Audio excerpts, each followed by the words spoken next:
of Homeland Security warned in its annual assessment that domestic violent extremists could mobilize quickly to threaten or engage in violence after the 2020 presidential election. In that same report, the agency called them the most persistent and lethal threat to the homeland. The intelligence was there, that the threat was articulated and known. You have to ask yourself why those who counter the threat on the ground were not prepared to do so.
flu shot is a safe, proven way to lower the chances you'll get sick or give the flu to someone at risk. It's covered under most health plans at no cost to you and available at your doctor's offices, pharmacies, and most local health departments while supplies last. Why those who counter the threat on the ground were not prepared to do so. In other words, there were warnings. The storming of the Capitol should not have been a surprise. Stephanie Gosk, NBC News. Up next, new clues into how COVID spreads. We're learning more tonight about why COVID may be spreading so fast. Here's Miguel Almaguer. As a record number of Americans remain hospitalized, tonight a new JAMA study finds 59% of all COVID transmission comes from asymptomatic individuals. And now in San Diego County, an explosion of cases of the more contagious variant of the virus. Your risk is actually greater today than it was the day before yesterday and the day before that. With the National Guard deploying in hotspot states like Arizona and Mississippi to vaccinate healthcare workers, Los Angeles County remains the nation's epicenter. None of us want it to be over more than the people working in our hospitals. Outside LA, Methodist Hospital activating crisis standards of care. Patients here may have limited options for care and should consider advanced healthcare directives like a do not resuscitate order. At some hospitals, triage teams have even identified COVID patients unlikely to survive, who could be taken off ventilators and moved out of the ICU to make room for others. Tonight, this hospital may be the first in the area, but it likely won't be the last to initiate crisis standards of care. California is in need of a lifeline. Lester? All right, Miguel, thank you. We'll be back with some final thoughts. Finally tonight, has it ever happened to you? Something traumatic happens, a close call behind the wheel, for example, and only later, after that initial shock, does it strike you and sink in just how close you came to disaster? That's the feeling I woke up with this morning. I suspect I'm not alone. As I swipe through more harrowing accounts of those who were inside the Capitol, scan new pictures and video clips that emerged overnight, yesterday's trauma suddenly became fresh again. I shudder to think just how close to the edge our democracy teetered in a sustained violent spasm of pure and simple revolt and terror. The fact that it happened at a time our country is already at its most vulnerable, suffering under this soul-crushing pandemic, is not only un-American, it's cruel. And to think that it was all fanned by a campaign of lies and phony conspiracies from guardians of democracy simply rips your heart out. Democracy, however, prevailed in the wee hours of the morning. The electoral votes confirmed, and in 13 days we will have a new president, just as the framers intended. That's Nightly News for this Thursday. I'm Lester Holt. Thank you for watching, everyone. Please continue to take care of yourself and each other. Good night. Hey, NBC News viewers, thanks for checking out our YouTube channel. Subscribe by clicking on that button down here and click on any of the videos over here to watch the latest interviews, show highlights, and digital exclusives. Thanks for watching.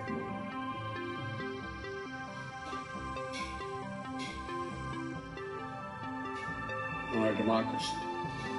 An assault literally on the citadel of liberty in the United States Capitol itself. An assault on the rule of law. An assault on the most sacred of American undertakings. Ratifying the will of the people in choosing the leadership of their government. All of us here grieve the loss of life. Grieve the desecration of the people's house. But what we witnessed yesterday was not dissent, it was not disorder, it was not protest, it was chaos. They weren't protesters. Don't dare call them protesters. They were a riotous mob, insurrectionists, domestic terrorists. It's that basic, it's that simple. I wish we could say we couldn't see it coming. But that isn't true. We could see it coming. The past 4 years, we've had a president who's made his contempt for our democracy, our Constitution, the rule of law clear in everything he has done. He unleashed an all-out assault on our institutions of our democracy from the outset. And yesterday was but the culmination of that unrelenting attack. He's attacked the free press, who dared to question his power, repeatedly calling the free press the enemy of the people. Language at the time he first used it, I and others said, has long been used by autocrats and dictators all over the world to hold on to power, the enemy of the people.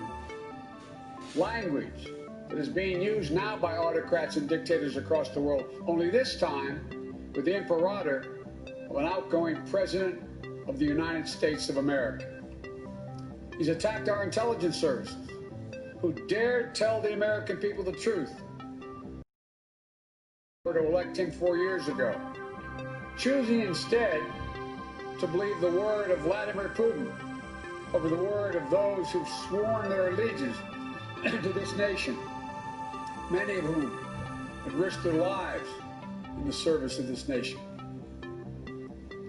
He deployed the United States military, tear gassing peaceful protesters in pursuit of a photo opportunity in the service of his re-election, even holding the Bible upside down. The action that led to an apology from the chairman of the Joint Chiefs of Staff and an outspoken denunciation of the use of military for domestic political purposes from scores of former military leaders and secretaries of defense, led by Secretary Cheney. He thought he could stack the courts with friendly judges who would support him no matter what. They were Trump judges, his judges. He went so far as to say he needed 9 justices on the Supreme Court because he thought the election would end up in the Supreme Court and they would hand him the election. He was stunned, truly stunned, when the judges he appointed didn't do his bidding, instead acted with integrity, following the Constitution, upholding the rule of law, not just once or twice or 3 times, but over 60 times. Let me say it, over 60 times. In more than 60 cases in state after state after state.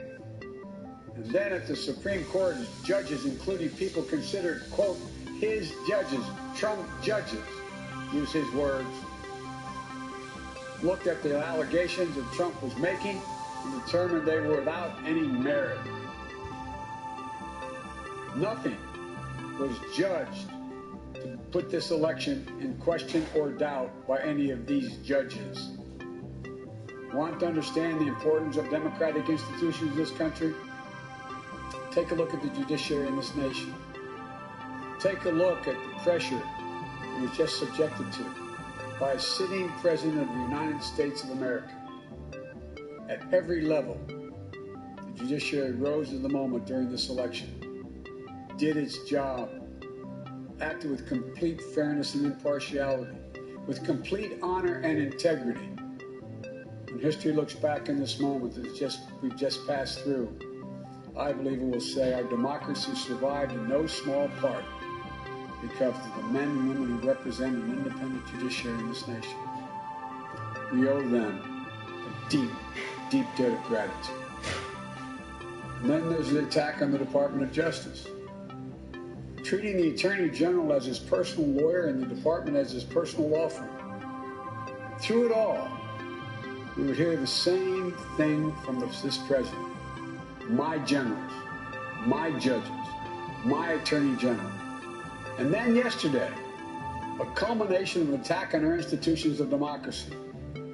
This time, the Congress itself, inciting a mob to attack the Capitol, to threaten elected representatives of the people of this nation, and even the Vice President, to stop the Congress from ratifying the will of the American people in a just completed free and fair election.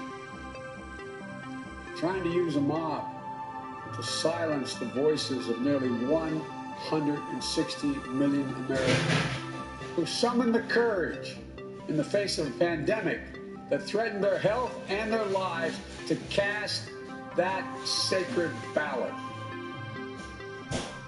I made it clear from the moment I entered this race that what I believe was at stake. I said there was nothing less at stake than who we are as a nation, what we stand for, what we believe, what we will be. At the center of that belief is one of the oldest principles this nation has long held. We are a government of laws, not of men, not of the people, of laws. I said it many times in the campaign. Our democratic institutions are not relics of another age. They're what set this nation apart. They're the guardrails of our democracy. And there's no president.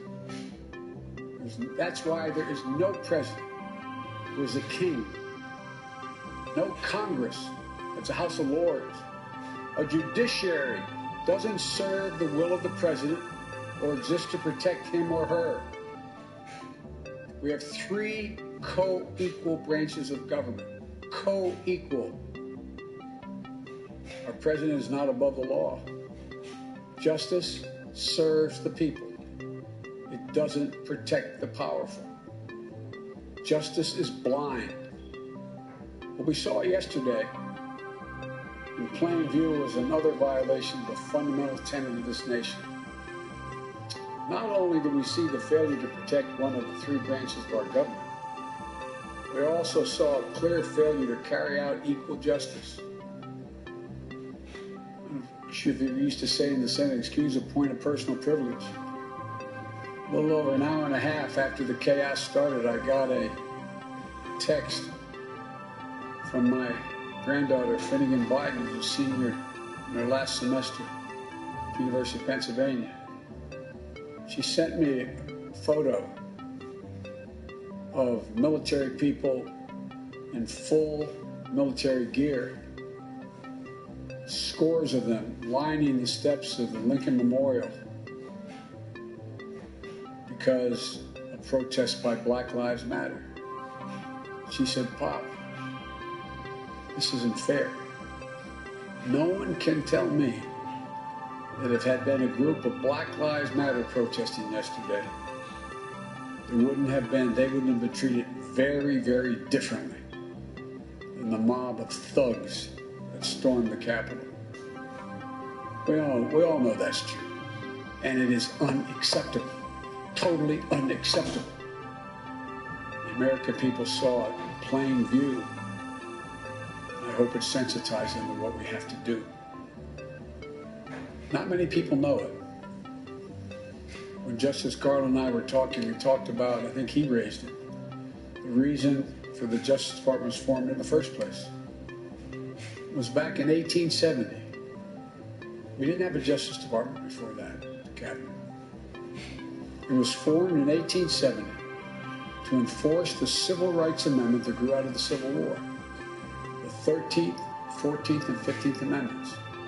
To stand up to the Klan, to stand up to racism, to take on domestic terrorism. This original spirit must again guide and animate its work. So as we stand here today, we do so in the wake of yesterday's events. Events that could not or have vividly demonstrated some of the most important work we have to do in this nation. Committing ourselves to the rule of law in this nation. Invigorating our domestic and democratic institutions. Carrying out equal justice under the law in America. There is no more important place for us to do this work than the Department of Justice. It's been so politicized. There's no more important people to carry out this work than the people I'm announcing today. More than anything, we need to restore the honor, the integrity, the independence of the Department of Justice in this nation has been so badly damaged.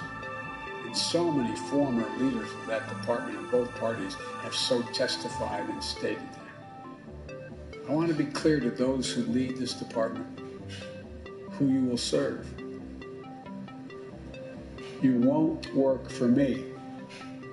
You are not the president or the vice president's lawyer. Your loyalty is not to me.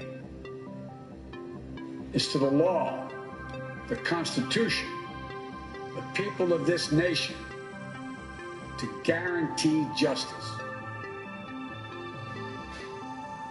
For Attorney General of the United States, I nominate a man of impeccable integrity, Judge Merrick Garland, one of the most respected jurists of our time, brilliant yet humble, distinguished yet modest, full of character and decency.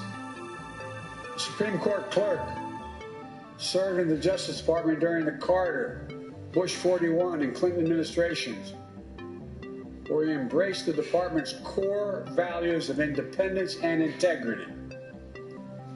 A federal prosecutor who took on terrorism and corruption and violent crime, always with the utmost professionalism and the duty to the oath he swore. Nominated by President Clinton to be a judge on the D.C. Circuit Court of Appeals, considered the second most powerful court in America. Throughout such a long and distinguished career, Judge Garland has earned the praise and admiration of members of bench and bar, and politicians of both parties. And despite his busy schedule and prestigious positions, he still makes time to volunteer regularly, tutoring students in Northeast D.C., as he's done for 20 years. It's about character. It's about character. It was no surprise why President Obama nominated him, Judge Garland, to the Supreme Court. As I said, he embodies honor, decency, integrity. President-elect. We've been listening to President-elect Joe Biden say he's not going to talk about efforts to try to remove President Trump, but didn't stop him from a blistering takedown of the president before segueing in his introduction of Merrick Garland as his pick to be Attorney General. We'll continue to monitor these events, but we want to take you over to the Capitol right now, where Speaker Nancy Pelosi is taking questions from reporters and making a statement. Let's listen. The Congress may be prepared to move forward with impeachment. That is the overwhelming. Yes. I expect the distinguished nominee will receive a prompt and fair hearing as well. For Deputy Attorney General, I nominate one of the most selfless people I've worked with, one of the brightest I've worked with. I worked with her during the last administration. A 15-year veteran of the Justice Department, Lisa Monaco. Lisa knows the department inside and out. She is the definition of what a public servant should be: decent, trusted, honorable. And I might add, I embarrassed her a moment ago with her other colleagues, and selfless. I offered her other positions, greater consequence, quote unquote, more prestige. But she wanted to work with you, Judge.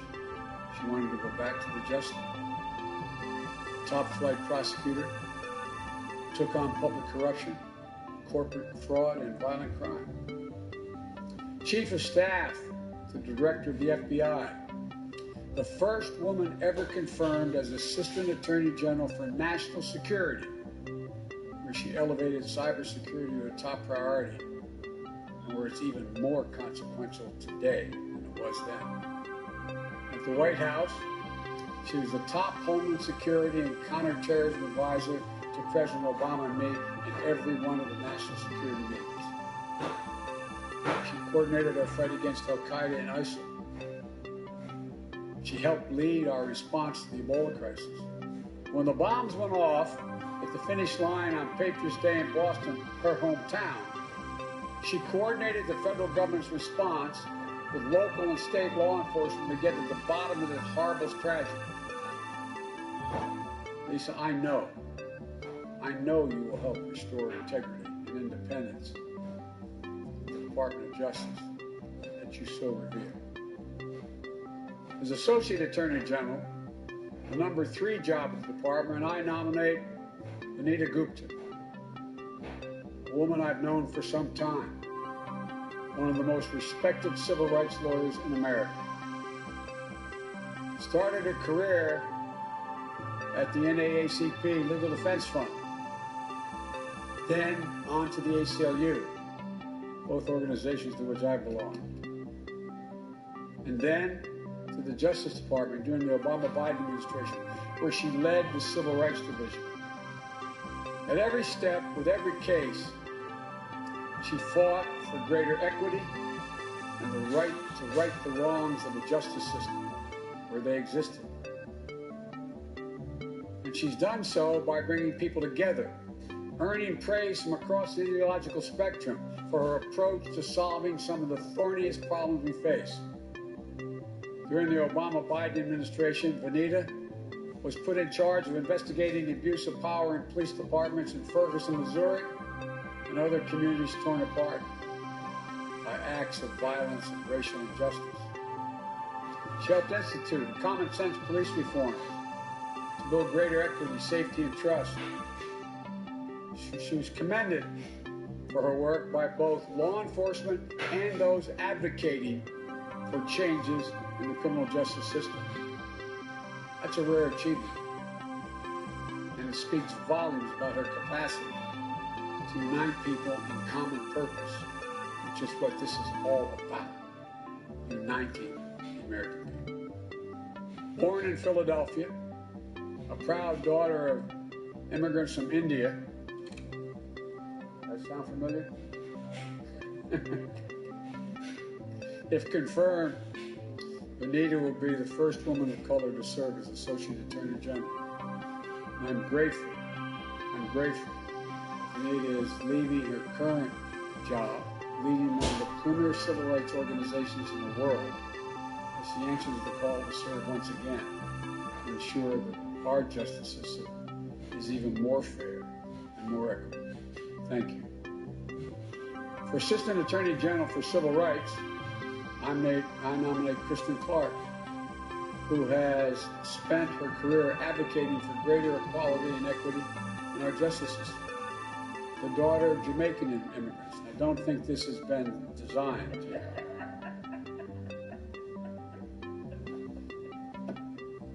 I'm still looking for an Irishman. All kidding aside, the daughter of Jamaican immigrants, Kristen, is also one of the most distinguished civil rights attorneys in America. A proud native of Brooklyn, New York, she began her legal career, in the very same office she's now nominated to lead. Her previous tenure with the Justice Department saw her take on some of the most complex civil rights cases, from voting rights, redistricting challenges, to prosecuting hate crimes and human trafficking. She's earned accolades throughout her career, including as the head of the Civil Rights Bureau for her home state of New York, where she's led the charge to end the school-to-prison pipeline and root out discrimination in housing and in law enforcement.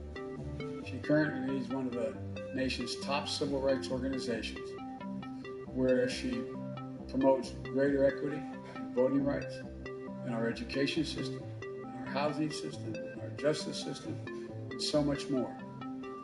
Now, she'll return full circle to pursue the vital work where her career began. The Civil Rights Division represents the moral center of the Department of Justice, and the heart of that fundamental American idea that we're all created equal and all deserve to be treated equally. I'm honored we accepted the call to return to make real the promise for all Americans. To each of you, thank you for your service, and to your families. And to the American people, this is a team that will restore your trust and faith in our institutions and democracy. I chaired the Judiciary Committee for many years. One of my goals in running in the first place, you may recall, I I said, when I saw those people coming out of the fields in Charlottesville, shouting hate, young woman killed. When asked, the president said there were good people on both sides. That's literally why I ran. There's no more important and heartfelt effort on my part than restoring the independence and integrity of our justice. So may God bless you all. May God protect our troops and those who are sworn to protect the American people. Now I will turn it over to the team, starting with the next Attorney to the United States, Attorney General of the United States, Judge Merrick Garland. Thank you.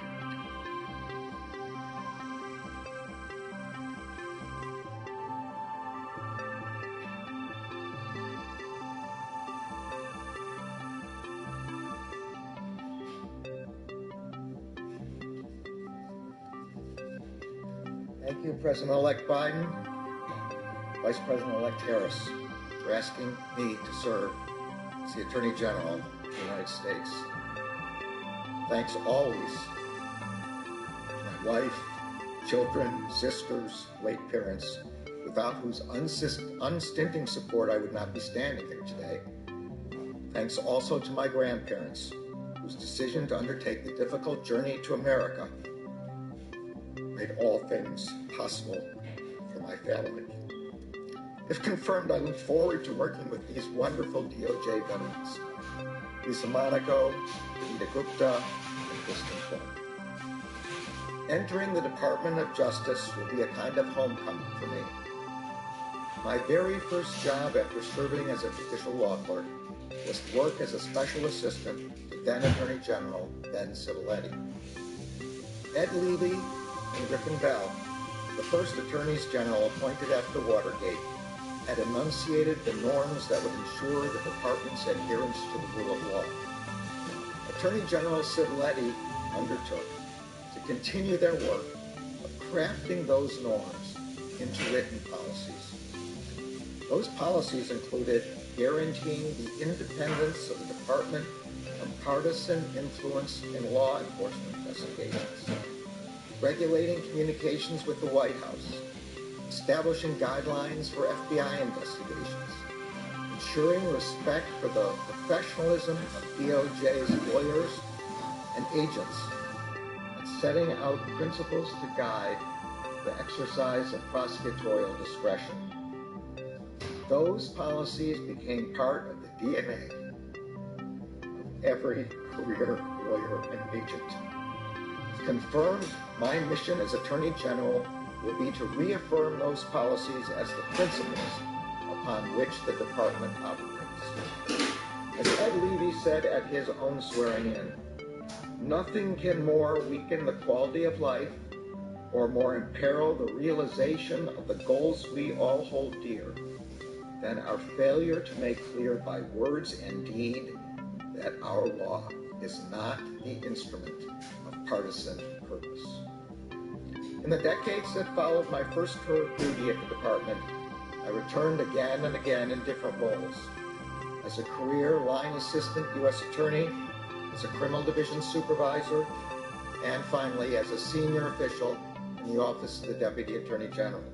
In the latter role, I worked with every component of the department on issues ranging from civil rights and antitrust to domestic terrorism and national security. I also worked directly with line prosecutors and agents in offices from Oklahoma City to Billings, Montana, from Sacramento, California to New York City. Attorney General, later Supreme Court Justice Robert Jackson famously said, "The citizen's safety lies in the prosecutor who tempers zeal with human kindness, who seeks truth and not victims, who serves the law and not factional purposes, and who approaches his job with humility." That was the kind of prosecutor I tried to be during my years of service at DOJ. In 1997, I left the department to serve the cause of justice in another role. As a judge, I have loved DOJ. But to serve as Attorney General at this critical time, to lead the more than 113,000 dedicated men and women who work at the department to ensure the rule of law, is a calling I am honored and eager to answer. As everyone who watched yesterday's events in Washington now understands, if they did not understand before, the rule of law is not just some lawyer's turn of phrase. It is the very foundation of our democracy. The essence of the rule of law is that like cases are treated alike. That there not be one rule for Democrats and another for Republicans, one rule for friends, another for foes, one rule for the powerful, another for the powerless, one rule for the rich, and another for the poor, or different rules depending upon one's race or ethnicity. And the essence of its great corollary, equal justice under law, is that all citizens are protected in the exercise of their civil rights. Those ideals have animated the Department of Justice since the very moment of its inception. As President-elect Biden just recounted, the department was founded in the midst of Reconstruction following the Civil War, with its first principal task to ensure compliance with the 13th, 14th, and 15th Amendments. As historian Ron Chernow wrote, quote, "The new Justice Department would forge its identity in the battle to slay the first incarnation of the Ku Klux Klan and its offshoots. In that battle, the department successfully deployed its considerable resources to ensure civil rights, which were under militant attack." These principles, ensuring the rule of law and making the promise of equal justice under law real, are the great principles upon which the Department of Justice was founded and for which it must always stand. They echo today in the priorities that lie before us, from ensuring racial equity in our justice system to meeting the evolving threat of violent extremism. If confirmed, those are the principles to which I will be devoted as Attorney General. President-elect Biden understands this. As he said today, and as he has publicly said before, quote, "It's not my Justice Department, it's the People's Justice Department." He promised that the person he chose to lead the department would have the, quote, "independent capacity to decide who gets prosecuted and who doesn't." Vice President-elect Harris has also publicly stated, quote, "Any decision coming out of the Justice Department should be based on facts, should be based on the law, it should not be based on politics, period." I could not agree more. And I would not have agreed to be considered for Attorney General under any other conditions. So thank you both for giving me the opportunity to serve.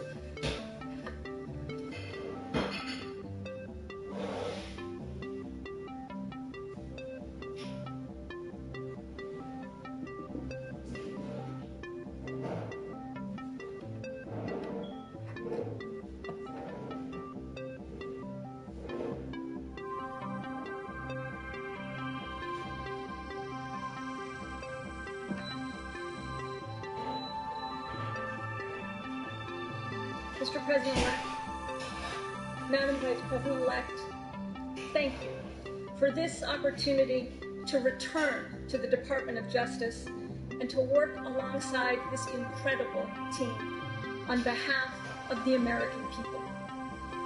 I also want to thank my family for their love and support, and especially my parents, for their lessons, large and small, in what it means to live one's values. It's fair to say that I grew up in the Justice Department. It was my privilege for 15 years to serve that institution and to learn so much from its extraordinary people, to learn what it means to be a lawyer in public service. And over the years, I have worn many hats: as a career prosecutor, as a senior official in the FBI, and as a leader of the National Security Division. But it was as an assistant U.S. attorney that I learned the Justice Department's values. I worked directly with communities and victims of crime, and I felt the weight of a prosecutor's responsibility to ensure not that cases are won, but that justice is done, and that each individual defendant's rights are protected. These experiences forged in me a reverence for the Department of Justice as an institution, for its people, for its mission, for the enduring values that it represents: the protection of civil rights and civil liberties, safeguarding the public from threats of all kinds, and upholding the rule of law. Merrick's mention of former Attorney General Edward Levy calls to mind one of my earliest memories as a DOJ lawyer. My first job in the department was as counsel to Janet Reno, the first woman Attorney General, a mentor to me and a trailblazer. In the conference room outside her office, she hung a portrait of Ed Levy, a tribute to his role in reaffirming the integrity and independence of the institution after Watergate. And I think she hung that portrait as a testament of sorts to the fact that we are all temporary custodians of the institution. The story goes that when President Ford asked Levy what he thought the department needed most in those days of flagging faith in institutions, Levy responded, "A soul." Well, the soul of the Justice Department lives in the integrity of its career professionals, in the independence of its investigations and prosecutions, and in the principles it brings to bear as it stewards the ideal of justice in America. Today, we are at another inflection point. Some of the challenges we face are familiar: racial inequality, the need for criminal justice reform, domestic terrorism, and threats to public safety. Some of the tasks are enduring, like the importance of working closely with law enforcement to ensure public safety and to build trust in our communities. Some of the challenges are evolving, like mounting cyber threats. I'm confident that the Department of Justice is up to all of these challenges. But what is most critical, I think, in the days ahead is not actually a challenge at all, but an opportunity for this team and for the career professionals who make up the Justice Department to reaffirm its norms and traditions, to do justice without fear or favor, to keep the American people safe, and to do so always consistent with the rule of law. If confirmed, it will be my honor to once again work alongside the women and men of the Justice Department as custodians of a remarkable and durable institution. Mr. President-elect, Madam Vice President-elect, thank you for the opportunity to return home to the Department of Justice.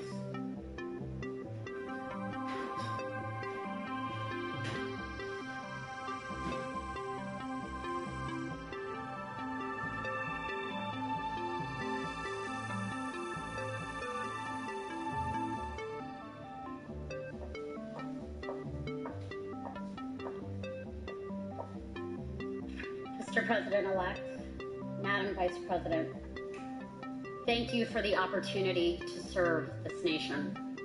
I want to thank my family and my parents who taught me early on the values that have led me to civil rights work and public service. I am humbled and honored to return to the Department of Justice. It is an institution that I love so, so dearly. And to once again work alongside the exceptional women and men who every day defend the Constitution, enforce our federal laws, and seek to create a more perfect union with deep integrity and without political interference. There are many agencies in the federal government, but actually only one that bears the name of a value. By virtue of that name, that value of justice, we know the department carries a unique charge and North Star. At its best, it is the keeper of a sacred promise. It's the promise of equal justice for all, that no one is above the law. And when this promise is pursued with vigor, it brings light to our nation and serves as a beacon to the world. But when abandoned, we degrade our democracy and sow the division that we've come to know all too well. The first time I felt the absence of that promise was as a 4-year-old child, one of my earliest memories. My parents were proud immigrants from India, an opportunity that was made possible by the Civil Rights Movement and the 1965 Immigration and Nationality Act. One day I was sitting in a McDonald's restaurant with my sister, mother, and grandmother, and as we ate our meals, a group of skinheads at the next table began shouting ethnic slurs at us, throwing food at us until we had to leave the restaurant. It is an early memory, but one that is seared in my mind. That feeling never left me, of what it means to be made to feel unsafe because of who you are. I kept another feeling with me, though, too, and that is one that has been ingrained in me by my parents and shared by my husband, whose family fled violence and war in Vietnam and sought refuge on these shores. They believed more than anything in the promise of America, and that loving this country brings with it the obligation to do the necessary work to make it better. Those two feelings, for me, converge in the work ahead of us. Yesterday's horrific events at the Capitol reminded us that our democracy cannot be taken for granted, that our nation has a long history of disinformation, white supremacist violence, mob violence. It also reminded us that our values and our Constitution and our democracy, these do not protect themselves. It is people with courage who do that. And I am honored to return to a department that I know will push every day for justice, accountability, and equality under the law.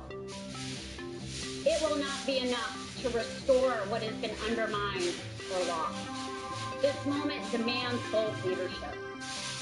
The Department of Justice, as it has done throughout its storied history, will have to uncover and reckon with hard truths, hold people, companies, and institutions accountable to our Constitution and laws, drive change where there is injustice, and heal a nation that is starving for leadership and decency and hope. Now is the time to ensure that our economic system works for everyone, that we can protect the health and safety of all of the American people, and that we will harness all of the Justice Department's levers for civil rights, justice and police reform, and climate justice, and so much more. As the late Congressman John Lewis said, democracy is not a state, it is an act. And I pledge to the American people that if confirmed, I will act for justice every day. I pledge that to you, President-elect. I pledge that to you, Vice President-elect. I am honored, deeply honored, for the chance to work together with activists for justice, with law enforcement, with this extraordinary team that I'm so humbled to serve, with the incredible women and men at the Justice Department to strengthen our democracy and to make equal justice under law a real promise for all. Thank you so much for this opportunity.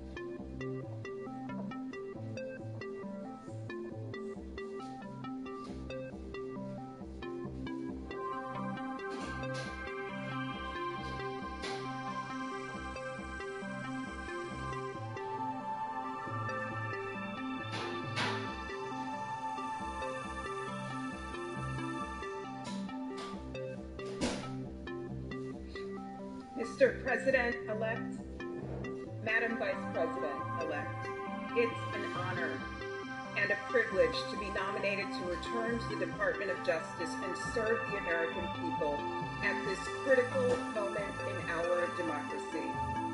I am humbled and exceedingly proud to join the remarkable team that you have put together to pursue the urgent, timeless cause of equal justice under law.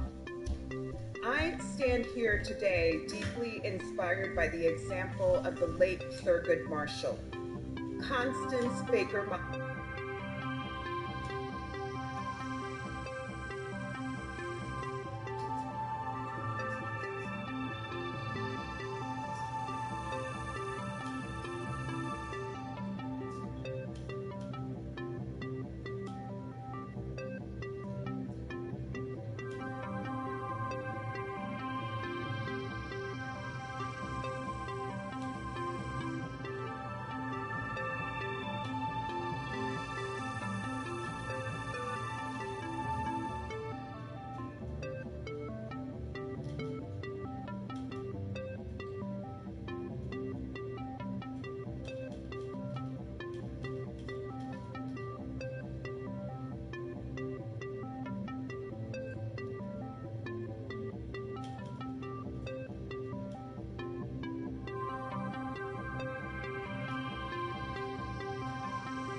Isabel, Prime Minister Suga pledging last night to improve the situation in a month.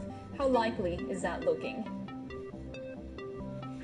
Well, it's hard to say, obviously, yet, but one thing to note is that the emergency declaration in April and May last year worked pretty well in terms of controlling the infection, albeit at the cost of triggering the worst economic downturn on record. But there are a couple of important differences this time. First of all, the situation is far worse in terms of the number of infections than at any stage in the pandemic so far. We saw nearly 2,500 cases just yesterday in Tokyo. And at the same time, this is a markedly less stringent emergency regime than we saw last time. Basically, local governments will urge people to avoid going out unnecessarily, but only after 8 p.m. And bars and restaurants will be instructed to close at that time, and they'll be encouraging remote working. So given that none of these rules are enforceable under the current law, several experts have expressed doubts about whether it will be enough to rein in the number of new cases and get them onto a downward trend. So in the end, that could mean the emergency has to be extended beyond a month, and several other regions are considering asking to be added to it, which will mean the effect on the economy in the end is a lot more severe, and Japan could go into a contraction in the first quarter of this year. It is a risky strategy to take. What does it mean for Suga as a leader if he fails to bring this under control? Right, well, as you know, Suga was installed as Prime Minister in September by the ruling party, basically just to take over the final year of Shinzo Abe's term in office after he suddenly stepped down due to illness. So the question has always been hanging over him as to whether he'll be a one-year premier or make enough of a success of it to hold on for several years.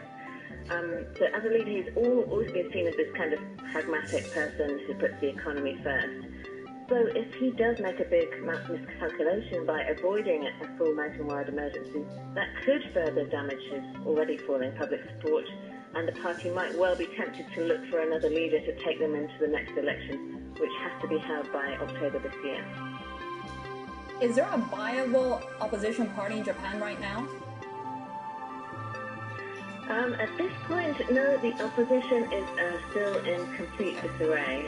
It's been divided for several years now. It's splintered into several different factions, and it's failed, despite the fall in support for Suga and the LDP, it's really failed to get its support out of, I think, still single figures at this point. So No, at this point we're not really looking to see a change of government completely, but it could be that that we see a different leader, and we could possibly go into the situation we saw for many years in Japan, where there was literally a new prime minister every single year. Let's get to the point. Your IT environment, it's complicated. Your technologies and automation tools, they don't work together. And you're tired of writing complex scripts to automate your processes.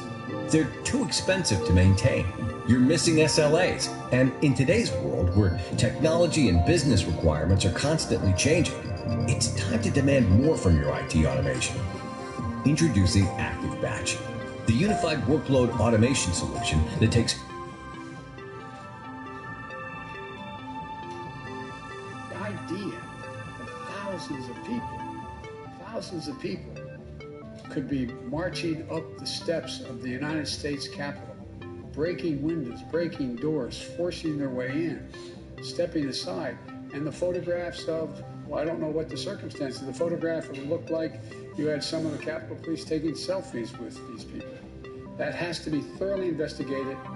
The authorities responsible have to be held accountable for the failures that occurred, and we have to make sure that this can never, ever happen again. The damage done to our reputation around the world by a president of the United States encouraging a mob. This reminded me more of states I've visited in over the 100 countries I've gone to, in third tin horn dictatorships. It just cannot be sustained. It has to be immediately investigated in depth, and people have to be held accountable. And lastly, do you think you need to change any of the planning for your inauguration as a result of this? Totally different entity is in charge of the inauguration, who's in charge of protecting the Capitol, the Secret Service. I have great confidence in the Secret Service. I have great confidence in their ability to make sure that the inauguration goes off safely, and goes off without a hitch. So so I have confidence in what is going in the planning that's been underway before this and continues with the Secret Service as the lead agency. Thank you.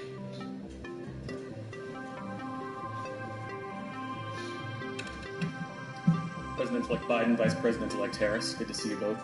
I want to pick up on something that you just said about President Trump actively encouraging the insurrection at the Capitol.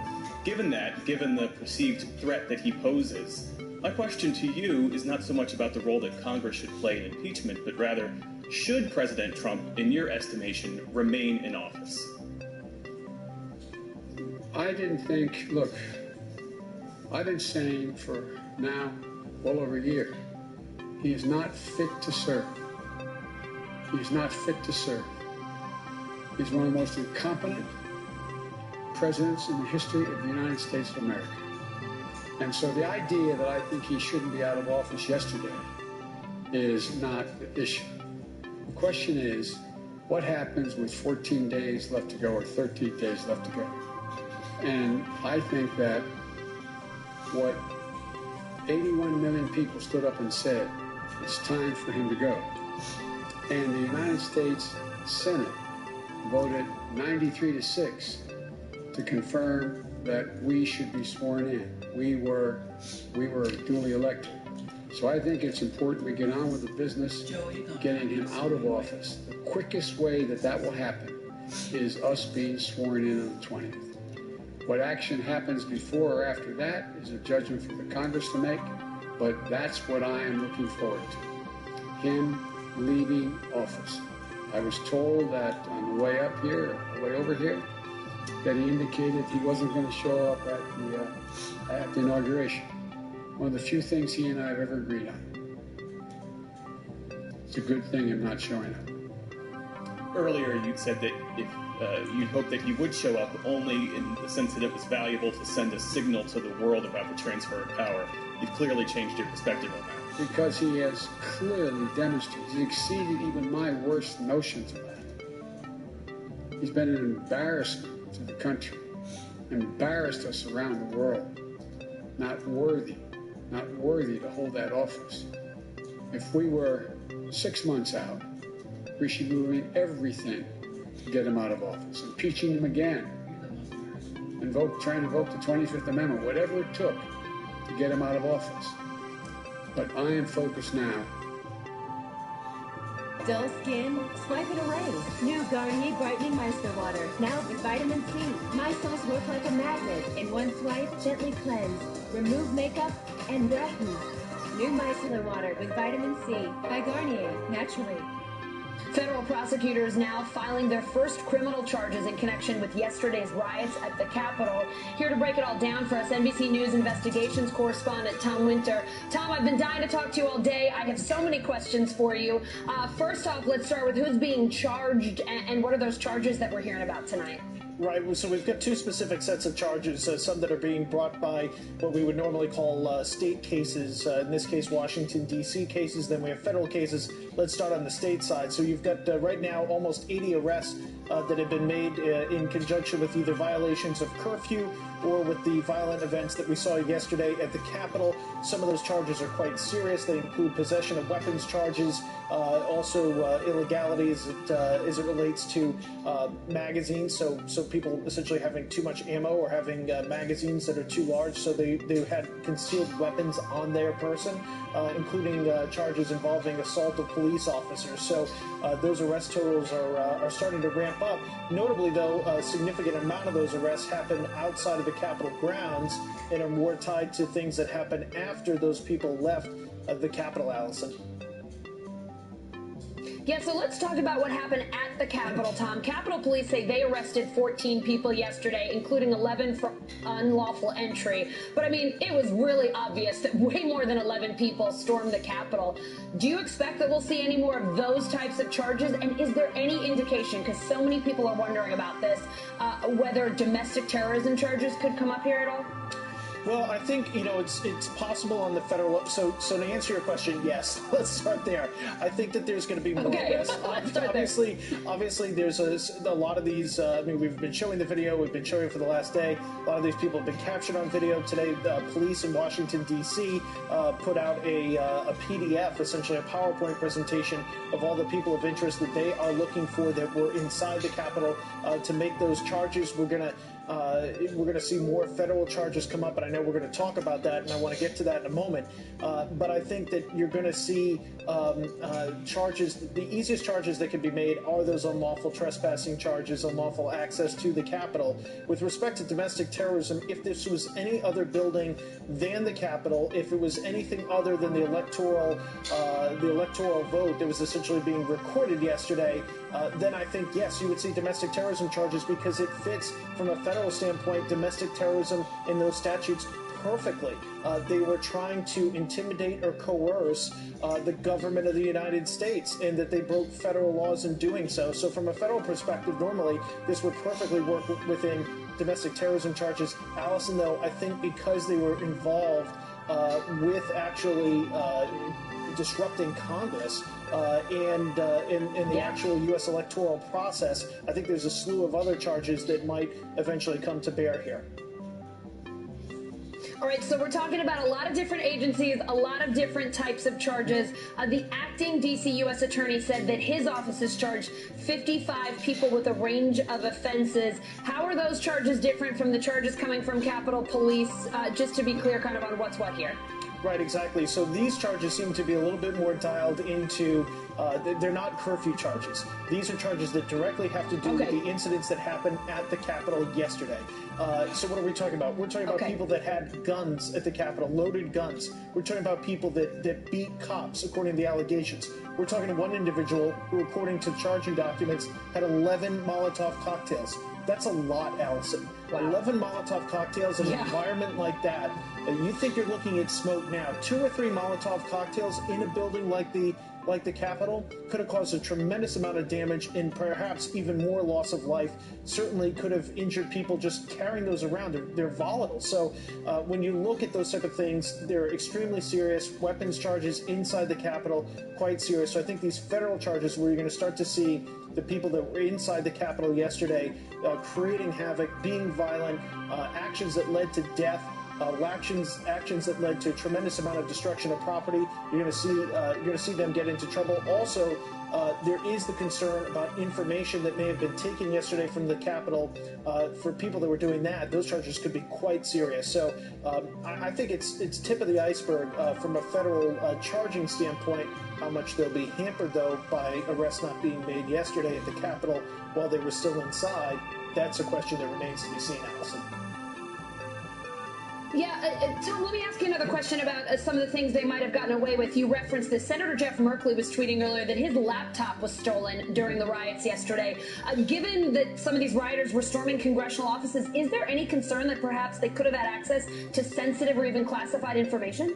Yes, there is definitely a concern about that, and we're starting to hear that tonight, that there may have been national security items that were taken. I mean, I saw yesterday, and this is another failure by the leadership of the Capitol Police. There needed to be, or the Sergeant at Arms, could be either or, in fairness. There needed to be a system where when you have an incident like that, you lock down those computers. It is possible to lock down computers remotely. That did not happen. We saw people tweeting out the screens that were wide open to anybody that wanted to sit there in Speaker Pelosi's office. That's somebody who's read in on a significant amount of classified information. So I think, yes, there is definitely a concern. Also, anybody could have mixed in with this crowd yesterday.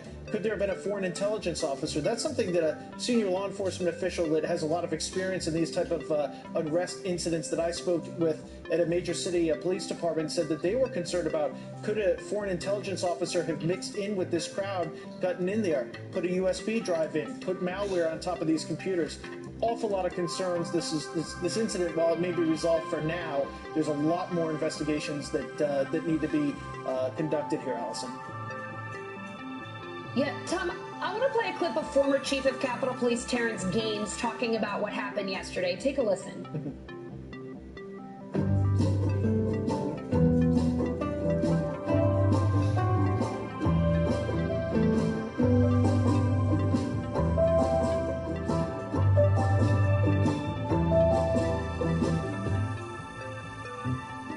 Yes, your new baby is here. Now all you want is to take her for a spin. Stop. But you can't, because your other baby just opened a nail salon. No problem. CarMax delivers right to your door, the way it should be. CarMax. What happened yesterday? Take a listen.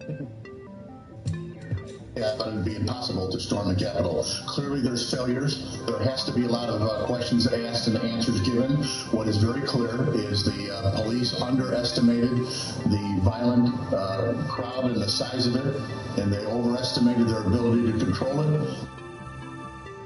So, Allison, listening Tom, to the... That's a former Capitol Police chief saying even he thought storming the Capitol was impossible. What are your sources saying about how that could possibly happen? Right, so my colleague Andrew Blankstein and I looked at a couple of different, and talked to a couple of different major city police departments that wanted to, not on the record because they didn't want to criticize another law enforcement agency, but they did want to talk about this. And they said, look, there was a tremendous lack of barriers here. People were able to just essentially walk in at one point. What's up with the glass there? What's up with the doorways? How come people were able to break into those areas? I looked at some of the videos yesterday. You saw 3 or 4 officers with only one line of barricades. There was no tear gas. There were no non-lethal ammunitions. I'm talking about rubber bullets. There was no PPE for the officers. I mean, there's a significant concern here that these people were able to run amok on the Capitol. I mean, we're looking at the video there. A little bit of breaking news, though, Allison. While we were talking about this, and while you were speaking with Monica Alba, the police union for the Capitol Police has come out. They've called for the current police chief's job. On top of that, they said that they're frustrated and demoralized with respect to the lack of planning yesterday that went into this, and they said that they valued people's lives, the lives of Congress, and the lives of people that were in the Capitol lawfully over the destruction of property yesterday. So clearly they are themselves upset, and a lot of people in law enforcement said, hey, don't blame the officer on the ground. Blame the people that came up with this plan or lack thereof, Allison. Yeah, Tom, I have another question for you about the Capitol Police. They released their first public statement earlier saying that they are conducting a thorough review of this incident, the security planning and policies and procedures. But you pointed out in your reporting today that the Capitol Police, unlike other police departments, are exempt from public records requests. What does that mean here? I mean, does that mean we could potentially not know the results of their investigation? How does this complicate everything? Well, I mean, they ultimately respond to Congress, and Congress can absolutely get access to whatever documents that they want to get access to. They run the Capitol Police, so it's kind of a, it's not quite the inmates running the asylum, but Congress does run their own police department here, so they do have the ability to get the documents that they need. What creates an issue for an investigative reporter such as myself, I'm not able to get access to those documents. I'm not able to independently examine them as I might another police department. So from a reporting standpoint, there is a troubling lack of transparency, particularly when you look at the fact that this is a 2,300-member agency that's including civilians and sworn and uniformed officers, and an agency that receives $460 million each year as part of their annual budget. Perhaps it's time for a little bit more transparency, given the stunning lack of security and the absolute failure that happened yesterday, Allison. Yeah, absolutely, Tom. I got one last question for you because I know I do need to let you go. We've been talking so much about the charges here. Yesterday, when asked if he was looking into the president's role, the acting D.C. U.S. attorney said, quote, "We are looking at all actors here." Could the president potentially face charges in this? He certainly did not take that off the table, and he would have done so if that was the case. Yeah. Look, you had the president yesterday being very clear, saying, we're going to march. I want to march over to the Capitol, directing those protesters where to go. You have statements made by his personal attorney, trial by combat. He may not have meant that there should have been a trial by combat inside the Capitol, but when you whip a crowd up into that frenzy, and it wasn't necessarily just Rudy Giuliani yesterday, but when you speak with them and you're in a crowd is excited like that, and you have situations where you have 30, 40, 50, 100 protesters versus one police officer, you get to the point where it's not a point of reason anymore, that there needed to be a physical pushback. Yeah. And so I think when the U.S. Attorney's Office takes a look at this, they have to look at the president's public statements that were made leading up to this. I mean, the fact that the Washington, D.C. police chief could say that they hadn't expected some sort of an assault on the Capitol. There's very clear Twitter postings and social media postings in the days leading up to this, not yesterday afternoon, in the days leading up to this that show that there was definitely an effort to go to the Capitol where the vice president was, where this electoral vote tally was occurring. Allison, just a stunning lack of preparedness and a lack of a plan. And now we'll see if people end up facing the consequences up into the president. Yeah, I mean, Tom, when we talk about yesterday, I think in one word, Leanne Caldwell described it best: insane. An absolutely unprecedented day on our nation's capital. I have been watching your reporting on MSNBC all day long today and dying to ask you questions myself. So thank you so much for spending so much time with us today. I know Americans and our viewers have a whole lot of questions too, so thank you. Well, thank you for having me.